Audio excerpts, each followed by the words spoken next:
Hello mga papang dinha, maing buntag.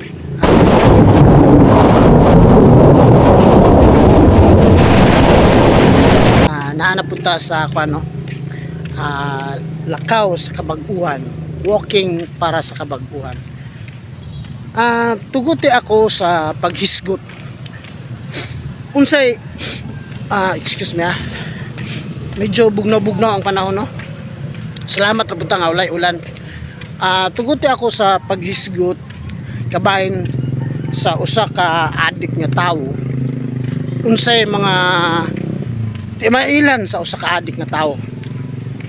So sa akong experience sa panahon nga tama kay ko sa droga, no, ang akong migo naka-observe na ako nga bay ga kagot makabay gasiga man yung mata, siga kay mata o nya gakagot ka. So usa na siya sa mga timailan, no. Usapod daw ako ang puro saktor, no, kabahin pag naay mga tapok istorya ako ra sige ang sakto, ako ra sige ang may punto, dayon dili matak-an og istorya, sige rag istorya, no. Dayon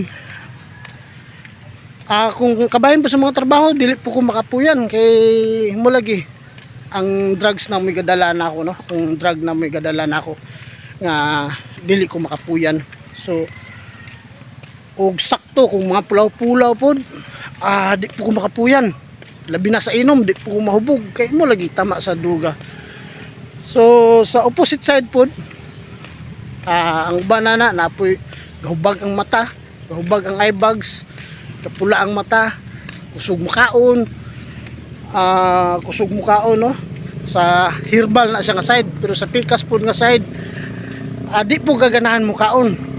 So di kaganahan mukaon, walay lasa, wala kay gana mukaon, bisan unsa pa na kalami ang sud, bisan litson pa na unsa pa na no, wa goy gana ikaon dayon sapla. So pero pika sa herbal kusugay ka mukaon, dayon kusugay ka mo bahakak kasi kagkatawa, no. So mo na siya yung mga sintomas sa mo na siya mga timailan sa paano ka nang gadruga nga tao, active sa druga nga tao. Dayon kung mahupas na siya ang may tabo, sige na lang tulog. Dayon pagauman pagbangon iritar kaayo, iritado, maupay mangisog, maupay walay trabaho, maupay mangisog no. So kung imong pamalandungan ang akong gikuan nga mutoy mga timailan sa usa ka gabisyo nga tao, no. So laway kaayo, dili normal ang iyang kinabuhi, dili normal ang iyang pag-atratar sa iyang matagadlaw-adlaw nga pagsenaryo sa kinabuhi, ilabi na sa iyang panglawas, no. So nakita ninyo nga wala ko siya lami. Munang kaingon ko tinuod man, we have different adventures to undergo in life, pero kaning mga butanga, kaning kabahin og droga ayaw gyud ninyo sudli, no. Kay wala guni siya ikadait sa kinabuhi, kung dili kadaot ra sa imong kaugalingon, sa imong kaugmaon, sa imong pamilya, no. Wala kay kahatag nga maayo sa imong pamilya, dili normal ang imuhang pag-akatar kanila, no. Ayaw mo tuwa ng mingon na inyong barkada, to refuse an offer is an insult. Dili na pwede diri, no, sa walking para sa Kabag-uhan. So dili na siya pwede, no. Ug moingon pud sila nga kung dili ka mo bay gamit na ni dili na tamigo. So ayaw gyud og tuan, no. Napoy moingon nga lami lagi ni, lami ang bawal, lami ang ginadili, kanang mga konseptuwa, no. Ayaw gyud mo tuan kay ngano ang trabaho ni Satanas din sa kalibutan maura ang pagtintal sa usa ka tawo. So timanin ninyo na, timanin jud na ninyo no, ang trabaho sa Satanas mao dinis kalibutan, mao ang pagtintal sa usa ka tawo nga maayo. So kung mupadala mo ana, so sa ato pa natintal mo ni Satanas. So munang beware, pagbantay mo sa anang mga diskarte sa lakaw sa inyong mga barkada no. Kinahanglan iwas bisyo. Iwas bisyo. Kabalo mo, nahinumdum ko ang atong mga ginikanan, sila mo'y treasure sa ato ang kinabuhi. Sila mo'y atong basihanan sa ato ang kinabuhi. Kay sila mo'y naghatag og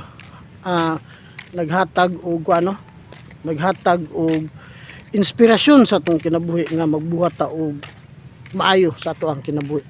Pero unsa atong gibuhat, labi na katong nakasulay nagbisyo no, wala na, palapos pikas dalungan na lang ang mga tambag sa atong mga ginikanan. Dili na natutuhon, wala na ta respetar nila. Usahay gani o kalabanan, insultuhon ba nato atong ginikanan, ato pa murag dili na nato sila mama o papa no, tungod lamang sa ato ang bisyo.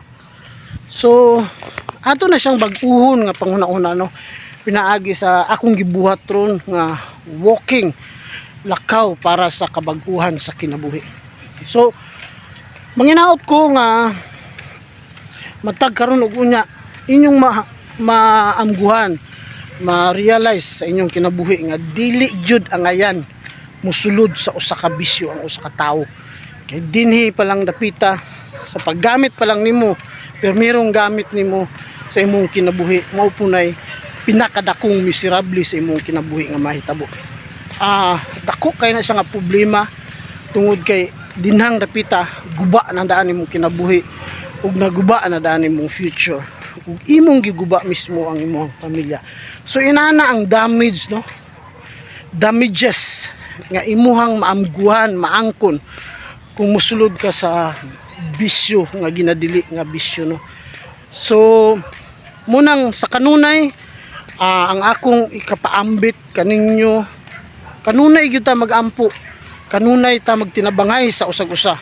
Kay haron ang mga batan-on o katong mga nagskripisyo sa ilang bisyo sa pagkakaroon, makaalingkawas na ug makaamgo na sa ilang bisyo nga magbag-os kinabuhi para sa kaayuhan sa tanan. Kung nahigugma ta sa atong kaugalingon, nahigugma ta sa atong ginikanan, nahigugma ta sa atong ugma, kinahanglan ato kining aksyonan.